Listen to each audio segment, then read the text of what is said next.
You know, so are we in danger of seeing the same thing with the Mutant Year Zero game system uh, and the 2D20 system that we saw with the D20 system, right? I mean, there was a point where D&D said, "Hey, let's make Conan D20, let's make Star Wars D20." It was basically Dungeons Advanced Dungeons and Dragons or Dungeons and Dragons 3 point something dressed up like a stormtrooper, dressed up like Star Wars. And we could all see it. I mean, we could all see and say, yeah, the books were cool because you had all the lore and you had all the Star Wars stuff. But it really, I don't think did Star Wars particularly well, right? However, uh, I don't think I don't think it necessarily did Conan better than it did Dungeons and Dragons, right? But aren't we in the same position now, right? We're seeing Alien, we're seeing lots of these roughly same system with a few tweaks and a few subtle changes. But for the most part, do we honestly believe this system can do all of these things equally well? Um, is this just about selling people IP because that's what they're doing, right? We're investing in this because we like the system, and hey, it's got Blade Runner on it. Snatch that, and there'll be things written in particular to sculpt the identity of the game mechanics toward the genre that is Blade Runner, right? But are we in danger of that? I mean, I've said before, I bitched ad infinitum about the OSR and how we have how many fantasy OSRs that just they have a different name, right?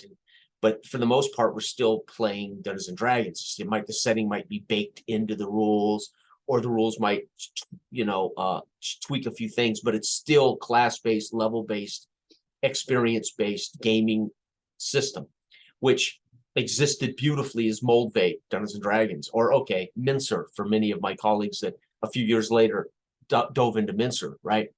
Um, and then of course AD&D quadrupled. They upped the ante on all the subtle simulation and detail, right? But for the most part, D&D was D&D. It was its own thing, and it did all in general all fantasy. You would have to bring it the flavor. I don't believe D20 was great as Star Wars. I don't believe D20 was great as Conan. I don't believe D20 was great, right? We can do high adventure, right?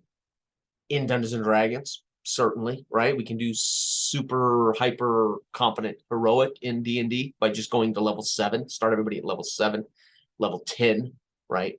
And we could play at that level, right? We can old school it, make it dirty, gritty, and we can make it lethal by stripping away your healing potions and stripping away your ability to lay on hands and stripping away your ability to short rest or long rest. So we can make D&D 5e lethal by just tweaking hit points, tweaking healing, tweaking rest periods, that kind of stuff, right? We can make old school, we can make 5th edition lethal, right? Now, the people who come to your table to play 5th edition won't like it if they aren't aware of what you've done, right? They won't dig it so much, right? But I was thinking about this. Why are we seeing it now again? Why are we seeing it happen again, right? We This amazing system comes out of Mutant Year Zero, and then you say, well, we've got and I discovered it through Forbidden Lands, because Forbidden Lands literally spoke to me as this is the kind of fantasy you grew up doing, hex crawling, but there's some very cool features and a completely different game system, and I snatched it. And to me, Forbidden Lands is still one of my all-time favorite games, although I didn't get to run it or play it as much as I would have liked. So I get why you would do Blade Runner, because the people who wouldn't try Mutant Year Zero are going to go out, but they will try Blade Runner. They're going to snatch Blade Runner, snatch Aliens, or snatch, whatever else is being made with that system. But we're in danger again, right? At some point, saturation. We're at some point saying, "Gee, Christmas, Mutant Year Zero can do all of this well. How is that possible? And is it really doing it all well?"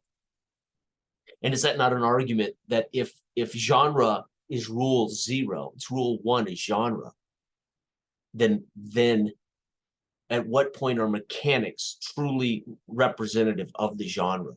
Or are we just bottlenecking? We're square pegging, round holing all IP with subtle tweaks into that round peg, right? That square IP of Blade Runner crammed into that round hole of Mutant Year Zero. We change a couple of titles, we change a couple of effects. We might even add a few important dice symbols or something. But for the most part, I come away going, they're doing it again, right? They're gonna maximize profit, right? And that's fine. I suppose if people refuse to try Mutant Year Zero, or the games that already exist that feature that system, and Alien is how they get to it, or Blade Runner is how they get to it, then that's a good thing, right? At least they're able to play a game they like with the IP they enjoy. It happens to be that system. The system is not relevant to them. It's the fact that it actually is called Blade Runner, and it has all the trappings that we expect Blade Runner to have. Therefore, they'll accept whatever the system is, right? If I called it Blade Runner D20, and I guaranteed the 200-page book had all that lore, gave you all that background you're going to need to actually effectively make a character and effectively run a Blade Runner setting, that becomes worth its weight, right? That becomes worth its $40, right? Because I'm going to get the Blade Runner thing that helps me be a Blade Runner GM and helps players be a Blade Runner character. But it's basically class-based, level-based Star Wars, right? And it still worked, right? It gave us Star Wars, despite maybe the D20 formula being overplayed at the time, or wringing everything you can out of that D20 formula. Now, if you love the D20 formula and you're comfortable with the D20 formula, all those setting books are useful to you, right? Because I know how to play D20 and I already understand all the rules. And if you're somebody that comfort is more important to you than something new, then give me D20 everything, because I can play it with my group, and we're just changing suits today, right? I'm wearing my tuxedo, D&D tuxedo today. Tomorrow I'm wearing my Blade Runner jumpsuit, but we don't have to relearn rules in particular, right? And I think this has been the nature of the most popular systems, right? D&D spurs these D20 formula. What did they call it? Right? Didn't they go through a phase where they had the D20 system?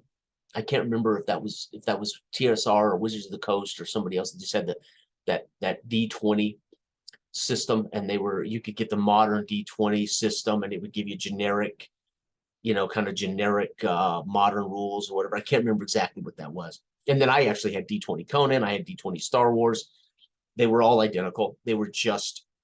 They included the setting and the trappings of Conan, so I had all the Conan lore and stuff I needed. The players understood these races and these cultures, and so it was important. It was all capsulated in that volume, and therefore was worth your money, especially if you wanted to play Conan and you knew the D20 rules. It worked. So I see the point. I get it.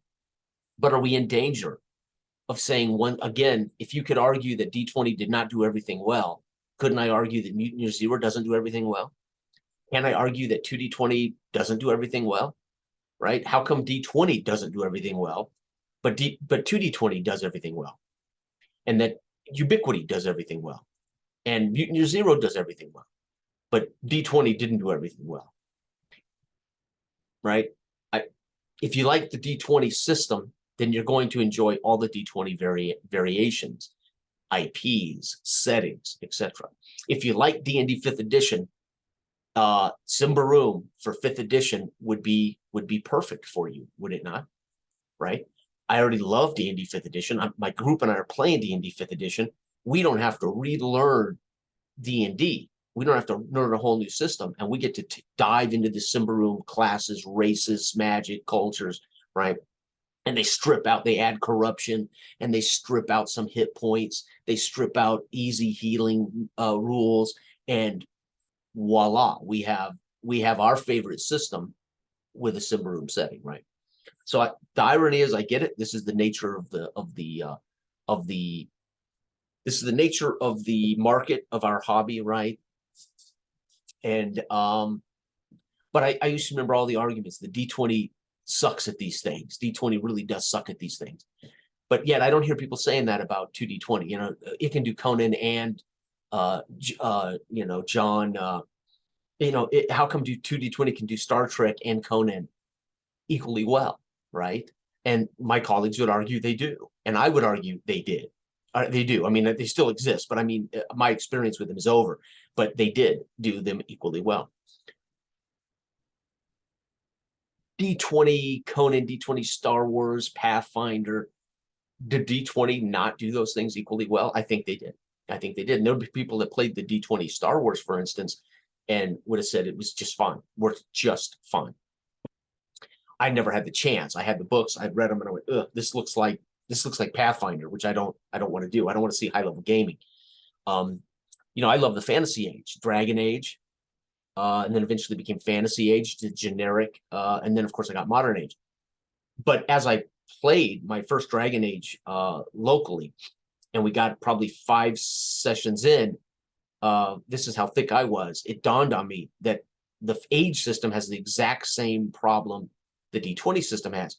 They keep leveling up and getting bigger, stronger, fatter, you know, badder. And I had to keep up in the ante of the challenges. The math kept going up, didn't make any sense. And it turned out that the age system was just 3 die 6 instead of 1d20. And it had the stunt charts, which were very fun. You know, again, the stunt charts were activated. You could spend points to do certain things versus just saying you're going to do those things, right? But the point is, the age system is basically the D20 system, but with 3 die 6. It has a curve versus linear. Now, I personally liked the curve of the 3 die 6 games. Fantasy Age is still one of my all-time favorite games. Modern Age is brilliant. And I like the curve because players knew the weight. They knew that their odds of hitting this guy, they would be more successful in combat, but armor soaked. So they weren't so much ever missing the target as they might not breach the armor. And that made the combat more visceral for me. And it made it less hit, miss, hit, miss. You know, the players weren't falling into a hit, miss feeling, right? And as a GM, we were in combat defining this these fights, although the damage similar to what's happening in Symbaroum. We're more successful on average, but we don't always breach the armor. And I kind of like that. I prefer when we see that martial combat that it is creating actual landing of blows, but not necessarily causing damage, right? So anyway, I got off tangent, but I thought that was interesting because I just recently, as I'm debating on buying Blade Runner, weighing, will I play it enough? Will I play it at all? Really? I mean, we may do a one-off here in our Discord group, but what's the longevity in which I would play Blade Runner more than once or twice? I mean, where's the longevity in that? I played a 3-session Blade Runner with Modern Age, in solo. It was me and not solo, but one-on-one. It was me and Steve, and we ended up doing 3 sessions when we couldn't get Harold and Brian together.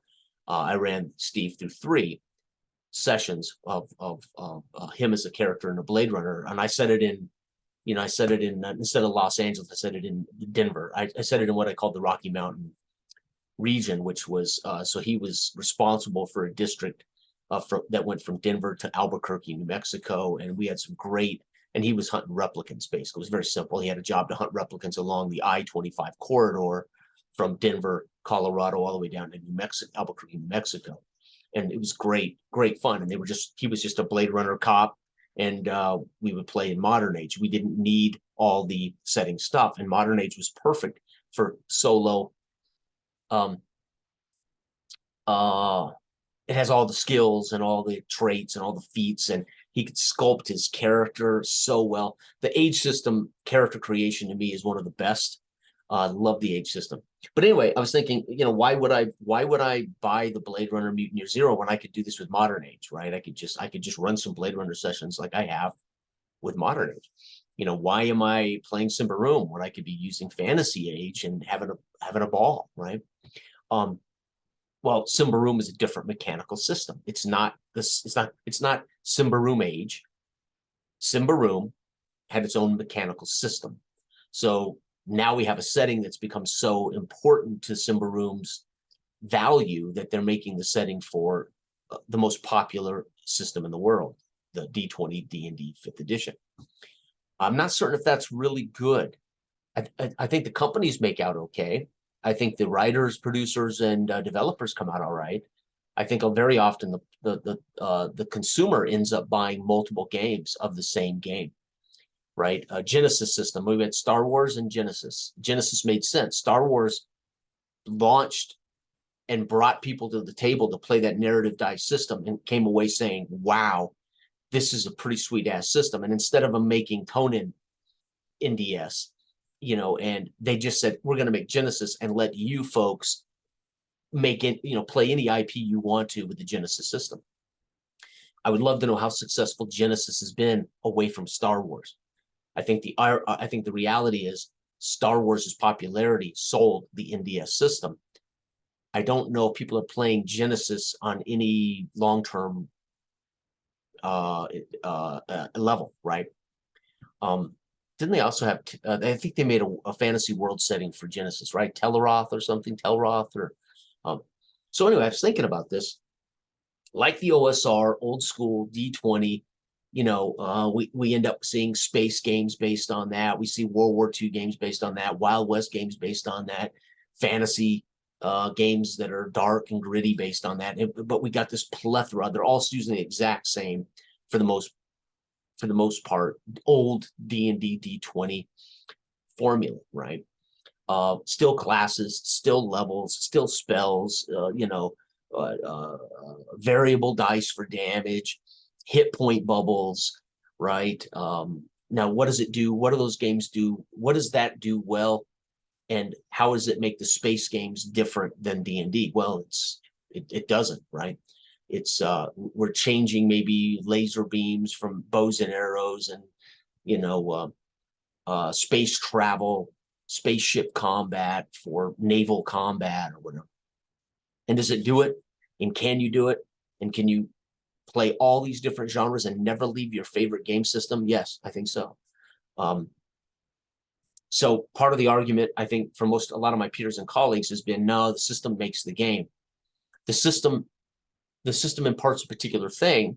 I think the system creates a particular feeling, a particular experience, but it doesn't necessarily generate a better pulpy, right? The Savage Worlds do pulp better than Modern Age. I've run plenty of Modern Age, and I would say no, Modern Age has a pulpy variant to make it very superhero, very pulpy, very high adventure, or gritty, dark, you know, lethal.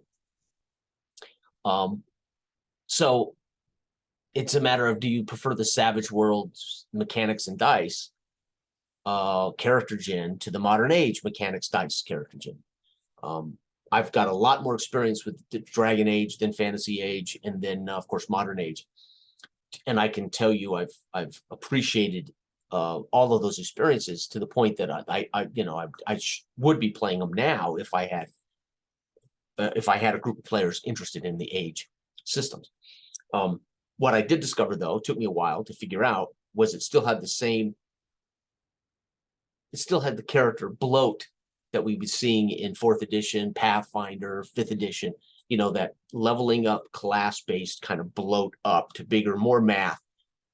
Same experience, more math, right? And there's a great video out there by a colleague that does the Symbaroum game, and he made a great video a few weeks ago, why I choose Symbaroum over Dungeons and Dragons. And the best argument he makes is, why does D&D just make you, it's the exact same experience, but the math just keeps growing. Whether I'm fighting, you know, you're doing the exact same thing, but now we're dealing with more math numbers. Well, why? That doesn't, it doesn't make any sense. The experience doesn't change as the math grows up, right? What changes is we do more damage and we take more damage.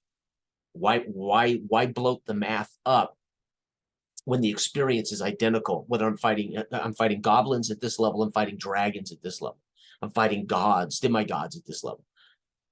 All that changes is the math, right? And it's the best argument I've really ever heard, and it was done well. It was provided in such a way you stop saying, now I know why I love Symbaroum. There's no math. The math never changes, and our hit points never change really.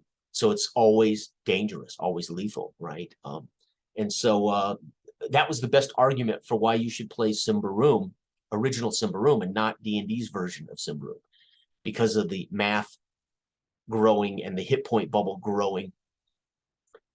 For what? To have the exact same experience, just now it's dragons we're facing, or greater monsters, which you could still do in Symbaroum, but face the serious threat that is a world-eating worm, right? Versus the serpent at your feet kind of thing. So pretty interesting. I just thought I'd share that. Because I've been debating on should I get Blade Runner, and I just can't convince myself it's worth it, because number one, I probably won't GM it, and I doubt if I did, I would probably GM more than one or two sessions of it. It depends. And if I want a Blade Runner-esque genre sci-fi, then I could use Modern Age perfectly for that. Hell, I could use Savage Worlds perfectly for that. Although I do appreciate Mutant Year Zero Engine. Now, again, my first taste of it was Forbidden Lands, which I loved. But yeah, it's interesting. I'm not certain I'm sold on anymore. I'm sold on Mutant Year Zero Engine can do all these different IPs and genres anymore that D20 could do all of these genres and IPs equally well, right? I'm not certain that there's any system that either can do them all well, or why can't any system I choose do them all well? And I think there will be some people would argue, no, you just can't do superhero with blah. I mean, I'm not going to argue you couldn't, right? A particular system might not do superheroes well, period, right? Call of Cthulhu might be a great example that particular tweaking of, what is it, BRP? Is it BRP that Call of Cthulhu is based on, basic role playing? I can't recall which engine that's based on. But for Call of Cthulhu to be what it is, there has to be insanity, and there has to be obviously a deterrent to combat, right? It's not a combat game. And could you do that with D20? Yeah, we literally give you 3 hit points, and we tell you your insanity is 1/2 of your wisdom, or 1/2 of your, and when you hit that, your character becomes, and we just reduce your hit points are 5 points for the career of your character, and that would reduce, right? That would clearly reduce your want to get into combat. So could D20 do Call of Cthulhu? Sure, right? So it begs that argument again. Maybe this has always been about your favorite system, and not about the IP, not about the genre, but about your favorite system. I tend to enjoy all the systems. I tend to appreciate what certain systems do for me as an experience, what they impart. I thought 2D20 Conan, there were certain things about 2D20 Conan that had that felt great gravitas for me. There was a sense of deep well of detail and gravitas, but I didn't feel it could do high adventure well, right? To me, Conan is high adventure. 2D20 seemed way too methodical for me to ever feel like we're moving fast. Like this is high adventure. This is heads coming off of torsos, but Blood and Bone, I thought I ran a couple of sessions of Blood and Bone for Jose and Eloy that felt more like Conan than any Conan game I'd ever ran, even though they weren't playing in the Conan universe. It handled this kind of epic high adventure fast, right? I think Index Card RPG would be perfect for that, right? Because it's just the nature of how you set up a scene and set up in Index Card. Everything is, simple and fast and big, can be big. Fascinating. I don't know. I was thinking about I only own a couple of sci-fi games. Obviously, Span sci-fi game, White Star. I think it's White Star. I own Traveler 1981 edition, Black Book, and I own Golgotha, which I've only run the one time for the guys. couple years ago. It's on the channel, and I loved Golgotha. Fast, simple. It's like a hack. It's like the